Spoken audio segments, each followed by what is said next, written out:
ಸ್ನೇಹಿತರೆ, ಪಾಕಿಸ್ತಾನದಲ್ಲಿ ಈಗ ದೊಡ್ಡ ಬದಲಾವಣೆ ಆಗ್ತಾ ಇದೆ. ಉಗ್ರರ ದೊಡ್ಡ ಪಡೆಯನ್ನ ಹೊಂದಿರೋ ಪಾಕಿಸ್ತಾನದಲ್ಲಿ, ಭಾರತದ ನಂಬರ್ 1 ಶತ್ರು ಆಗಿರೋ ಪಾಕಿಸ್ತಾನದಲ್ಲಿ ಈಗ ದೊಡ್ಡ ಬದಲಾವಣೆ. ಇದುವರೆಗೂ ಪಾಕಿಸ್ತಾನದ ಸರ್ಕಾರವನ್ನ, ಅಲ್ಲಿನ ಪ್ರಧಾನಿಯನ್ನ ತನ್ನ ಕೈಗೊಂಬೆ ಮಾಡಿಕೊಂಡಿದ್ದ army chief, so called field marshal Asim ಮುನೀರಾ ಈಗ ಅಫಿಷಿಯಲ್ ಆಗಿ ಪಾಕಿಸ್ತಾನದ ಸುಪ್ರೀಂ ಕಮಾಂಡರ್ ಆಗೋಕೆ ಹೊರಟಿದ್ದಾನೆ. ಇರಾನ್ ರೀತಿಯಲ್ಲಿ ಸುಪ್ರೀಂ ಲೀಡರ್ ಆಗೋಕೆ ಹೊರಟಿದ್ದಾನೆ. ಪಾಕ್ ನ್ಯೂಕ್ಲಿಯರ್ ಬಟನ್ ಸಂಪೂರ್ಣವಾಗಿ ಮುನೀರನ ಬೆರಳು ತುದಿಗೆ ಬರ್ತಾ ಇದೆ.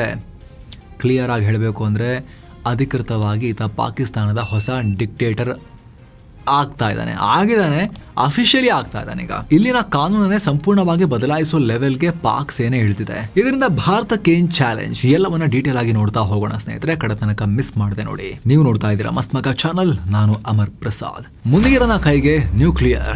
ಸ್ನೇಹಿತರೆ, ಆರಂಭದಲ್ಲೇ ಹೇಳಿಬಿಡ್ತೀವಿ, ನಾವು ಮುನೀರಂಗೆ ಮುನೀರಾ ಅಂತಾನೆ ಕರೆಯೋದು.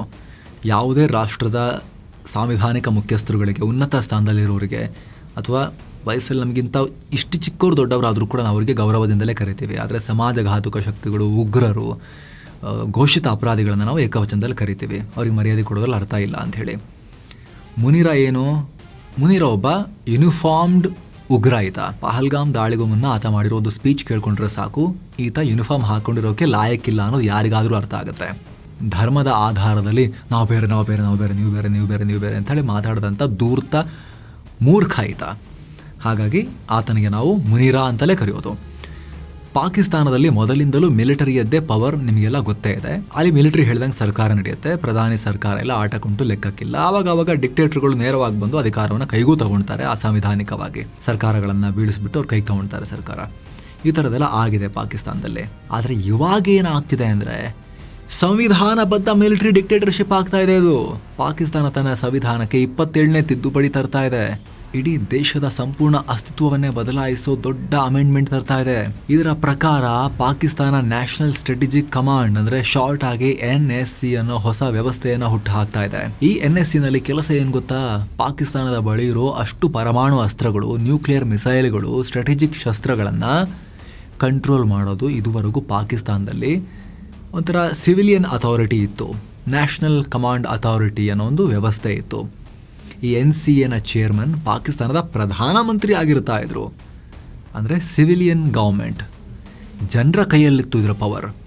ನ್ಯೂಕ್ಲಿಯರ್ ಬಟನ್ ಜನಪ್ರತಿನಿಧಿಗಳ ಮೂಲಕ.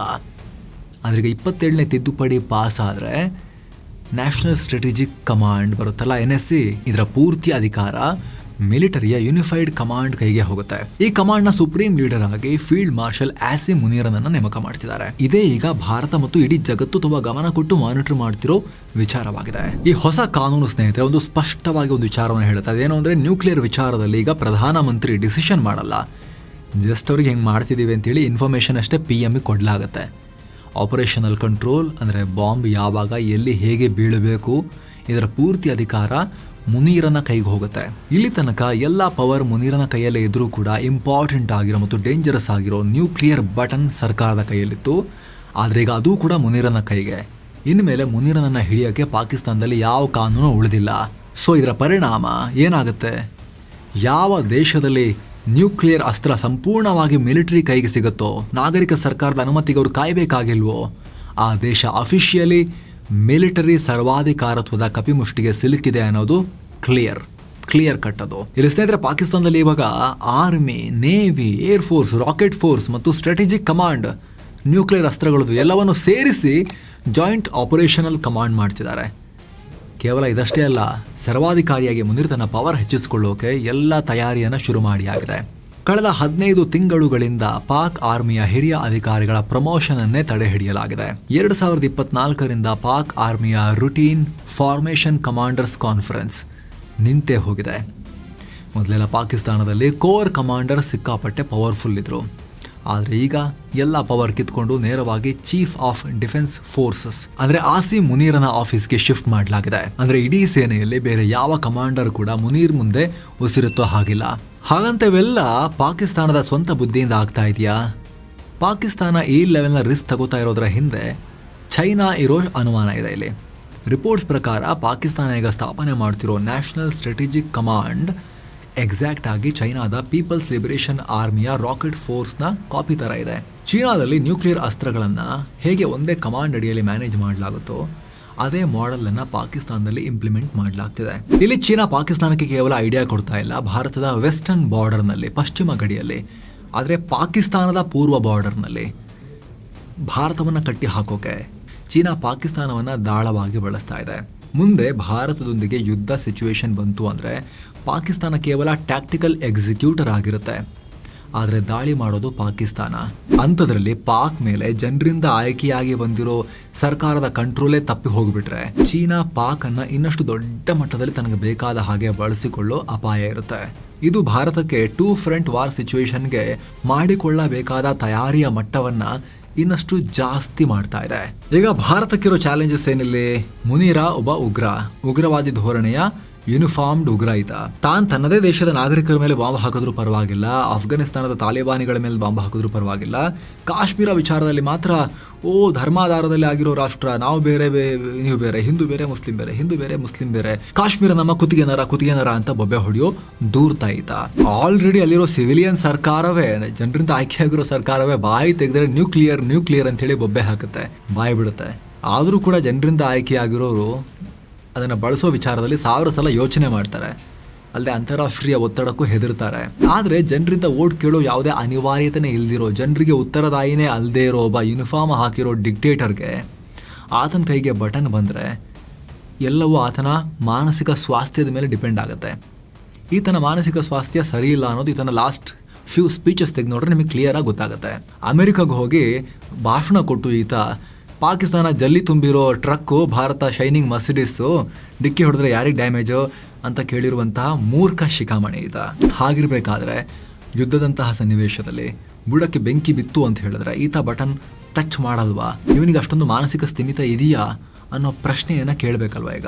ಯಾಕಂದ್ರೆ ಅದೇ ಅಮೆರಿಕದಲ್ಲಿ ನಿಂತ್ಕೊಂಡು ಇನ್ನೊಂದು ಏನು ಗೊತ್ತಾಯ್ತಾ ಮಾತಾಡಿರೋದು, ಒಂದು ವೇಳೆ ಪಾಕಿಸ್ತಾನ ಭಾರತದ ಮುಂದೆ ಸಂಪೂರ್ಣವಾಗಿ ಸೋಲುವ ಸ್ಥಿತಿ ಏನಾದರೂ ಬಂತು ಅಂದ್ರೆ ನೋಡಿ ಜಗತ್ತಿನವರೇ, ನಾವು ಸುಮ್ಮನೆ ಕೂರಲ್ಲ, ಅಣ್ವಸ್ತ್ರ ಬಳಸಿ ಪ್ರಪಂಚದ ಅರ್ಧ ಭಾಗವನ್ನ ಕೂಡ ನಮ್ಮೊಂದಿಗೆ ನಾಶ ಮಾಡ್ಕೊಂಡು ಹೋಗ್ತೀವಿ ನಾವು ಅಂತ ಹೇಳಿರೋ ಉಗ್ರ ಈತ. ಅಷ್ಟು ಮಾತ್ರ ಅಲ್ಲ, ಸಿಂಧೂ ನದಿ ನೀರಿನ ಒಪ್ಪಂದವನ್ನ ಭಾರತ ರದ್ದು ಮಾಡಿದಾಗ ಈತ ಏನು ಹೇಳಿದ ಗೊತ್ತಾ? ಭಾರತದ ಪ್ರಮುಖ ಡ್ಯಾಮ್ ಮತ್ತು ವಾಟರ್ ಇನ್ಫ್ರಾಸ್ಟ್ರಕ್ಚರ್ ಮೇಲೆ ಮಿಸೈಲ್ ಹೊಡೆದು ಎಲ್ಲ ಧ್ವಂಸ ಮಾಡಿ ಪ್ರವಾಹ ಆಗೋ ರೀತಿ ಮಾಡ್ತೀವಿ ಅನ್ನೋ ಥರದಲ್ಲಿ, ವಿಧ್ವಂಸ ಮಾಡ್ತೀನಿ ಅನ್ನೋ ಥರದಲ್ಲಿ ಹೇಳಿಕೆ ಕೊಟ್ಟಿರುವಂತಹ ಮೂರ್ಖ ಶಿಖಾಮಣಿಗಳು ಇವರು. ತಲೆ ಇಲ್ಲ ಇವರಿಗೆ. ಹಾಗಾಗಿ ಭಾರತ ಕೂಡ ಸೂಕ್ಷ್ಮವಾಗಿ ಡೆವಲಪ್ಮೆಂಟ್ ಅನ್ನ ಮಾನಿಟರ್ ಮಾಡಿ ನೋಡಬೇಕು. ನೋಡಿ, 2025 ಮೇ ತಿಂಗಳಲ್ಲಿ ನಡೆದ ಆಪರೇಷನ್ ಸಿಂಧೂರ್ ಟೈಮ್ನಲ್ಲಿ ಭಾರತ ಪಾಕಿಸ್ತಾನದ ನ್ಯೂಕ್ಲಿಯರ್ ಅಸ್ತ್ರಗಳು ಇರೋ ಬೇಸ್ನ ಸಮೀಪದಲ್ಲೆಲ್ಲ ಹೊಡೆದಾಕಿತ್ತು. ಸೈಬರ್ ಮತ್ತು ಮಿಲಿಟರಿ ಲೆವೆಲ್ನಲ್ಲಿ ಭೀಕರವಾಗಿ ಸ್ಟ್ರೈಕ್ ಮಾಡಿತ್ತು. ಪಾಕಿಸ್ತಾನಕ್ಕೆ ಇನ್ನೂ ಆ ಹೆದರಿಕೆ ಇದೆ. ಅದಕ್ಕಾಗಿ ನೆಕ್ಸ್ಟ್ ಟೈಮ್ ಭಾರತ ಈ ಲೆವೆಲ್ನ ಆಪರೇಷನ್ಗೆ ಯೋಚನೆ ಮಾಡೋಕ್ಕಿಂತ ಮುಂಚೆ ತುಂಬ ಥಿಂಕ್ ಮಾಡಲಿ ಅನ್ನೋ ಸೈಕಲಾಜಿಕಲ್ ಪ್ರೆಷರ್ ಕ್ರಿಯೇಟ್ ಮಾಡೋಕೆ ತನ್ನ ಕೈಗೇನೆ ತಗೊಳ್ತಾ ಇದ್ದಾನೆ ಮುನೀರ ನ್ಯೂಕ್ಲಿಯರ್ ಪವರನ್ನು. ಏನು ಸ್ನೇಹಿತರೆ, ಫೈನಲಿ ಯಾರ ಹತ್ರ ಎಷ್ಟಿದೆ ಅಸ್ತ್ರಗಳು ಅಂತ ನೋಡೋದಾದರೆ, SIPRI Stockholm international peace research ಇನ್ಸ್ಟಿಟ್ಯೂಟ್ನ ಪ್ರಕಾರ 2026 ಲೇಟೆಸ್ಟ್ ಅಂದಾಜಿನ ಪ್ರಕಾರ, ಇದು ಎಕ್ಸಾಕ್ಟ್ ನಂಬರ್ಸ್ ಅಲ್ಲ, ಯಾವ ರಾಷ್ಟ್ರನ ಇಷ್ಟೇ ಅಂತ ಹೇಳಿ ನಂಬರ್ ಕೊಟ್ಟಿಲ್ಲ, ಇವರ ಅಂದಾಜಿನ ಪ್ರಕಾರ ಪಾಕ್ ಬಳಿ 170 ನ್ಯೂಕ್ಲಿಯರ್ ಸ್ಫೋಟಕಗಳಿವೆ, ಭಾರತದ ಬಳಿ 190ಕ್ಕೂ ಅಧಿಕ ಇವೆ ಅಂತ ಅಂದಾಜು. ಆದರೆ ಗಮನಿಸಿ, ಪಾಕಿಸ್ತಾನ ಟ್ಯಾಕ್ಟಿಕಲ್ ನ್ಯೂಕ್ಸ್ ಅಂತೇಳಿ ಸಣ್ಣದು ಮಾಡಿಟ್ಕೊಂಡಿದೆ. ಸಣ್ಣ ತೀವ್ರತೆಯಲ್ಲಿ ಒಂದು ಲಿಮಿಟೆಡ್ ಜಾಗದಲ್ಲಿ ಡ್ಯಾಮೇಜ್ ಮಾಡುವಂಥ, ಬಾರ್ಡರ್ ಏರಿಯಾಗಳಲ್ಲಿ ಮಾತ್ರ ಯೂಸ್ ಮಾಡಬಹುದಾದ, ಸೇನೆಯ ಅಡ್ವಾನ್ಸ್ಮೆಂಟನ್ನು ತಡಿಲಿಕ್ಕಷ್ಟೇ ಯೂಸ್ ಮಾಡಬಹುದಾದ ಸಣ್ಣ ನ್ಯೂಕ್ಲಿಯರ್ ವಾರ್ ಹೆಡ್ಡನ್ನು ಕೂಡ ಮಾಡಿಕೊಂಡಿದೆ. ಅದು ಕೂಡ ಸೇರಿಸಿ 170ನ, ಅದು ಸ್ಪಷ್ಟ ಇಲ್ಲ. ಏನೋ ಸಿಪ್ರಿ ಪ್ರಕಾರ ಭಾರತ ಮೊದಲ ಬಾರಿಗೆ ತನ್ನ 12 ನ್ಯೂಕ್ಲಿಯರ್ ವಾರ್ ಹೆಡ್ಗಳನ್ನು, ಸ್ಫೋಟಕಗಳನ್ನು ಆಪರೇಷನಲ್ ಡಿಪ್ಲಾಯ್ಮೆಂಟ್ ಸ್ಟೇಜ್ನಲ್ಲಿಟ್ಟಿದೆ. ಅಂದರೆ ಯಾವುದೇ ಕ್ಷಣದಲ್ಲಿ ಲಾಂಚ್ ಮಾಡೋಕ್ಕೆ ರೆಡಿಯಾಗಿಟ್ಟಿರೋ ಸ್ಥಿತಿಯಲ್ಲಿಟ್ಟಿದೆ. ಭಾರತದ್ದು ನೋ ಫಸ್ಟ್ ಯೂಸ್ ಪಾಲಿಸಿ. ಹೌದು, ನಾವು ಮೊದಲು ಬಳಸಲ್ಲ, ಹಾಗೂ ಅಣ್ವಸ್ತ್ರ ಇಲ್ಲದೇ ಇರೋ ರಾಷ್ಟ್ರದ ಮೇಲೂ ಅಣ್ವಸ್ತ್ರ ಬಳಸಲ್ಲ ನಾವು. ಆದರೆ ನಮ್ಮ ಮೇಲೆ ಟ್ಯಾಕ್ಟಿಕಲ್ ನ್ಯೂಕ್ ಅಂತೇಳಿ ಸಣ್ಣ ತುಂಡು ಅಣ್ವಸ್ತ್ರ ಬಳಸಿದ್ರು ಕೂಡ ಪಾಕಿಸ್ತಾನವನ್ನು ಭೂಪಟದಿಂದ ಅಳಿಸಿ ಒರೆಸುವಷ್ಟು ಒಂದೇ ಏಟಿಗೆ ಹೊಡೆಯುವ ಪಾಲಿಸಿ ನಮ್ದಿರೋದು. ಆ ತಾಕತ್ತು ಭಾರತಕ್ಕಿದೆ. ಸೊ ಫ್ರೆಂಡ್ಸ್, ಇದಾಗಿತ್ತು ನಮ್ಮ ಪಕ್ಕದ ಮನೆಯ ನರಕದಲ್ಲಿ ಆಗ್ತಿರೋ ಬೆಳವಣಿಗೆಯನ್ನು ನಿಮಗೆ ಮಾಹಿತಿ ತಲುಪಿಸುವಂಥ ಪ್ರಯತ್ನ. ಒಟ್ಟಲ್ಲಿ ಮುನೀರ್ ಕೈಗೆ ಸಿಕ್ಕಿರೋ ಈ ಪವರ್ ಪಾಕಿಸ್ತಾನದ ಪಾಲಿಗೆ ಭಸ್ಮಾಸುರನ ರೀತಿ ಆಗೋ ರೀತಿ ಎಲ್ಲ ರೀತಿ ಕಾಣಿಸ್ತಾ ಇದೆ. ಈ ಬಗ್ಗೆ ನಿಮ್ಮ ಒಪಿನಿಯನ್ ಏನು ಮಿಸ್ ಇಲ್ಲೇ ಕಾಮೆಂಟ್ ಮಾಡಿ ತಿಳಿಸಿ. Thank you so much. ಮತ್ತೆ ಭೇಟಿ ಆಗ್ತಿರೋಣ ಸ್ನೇಹಿತರೆ. ನಮಸ್ಕಾರ.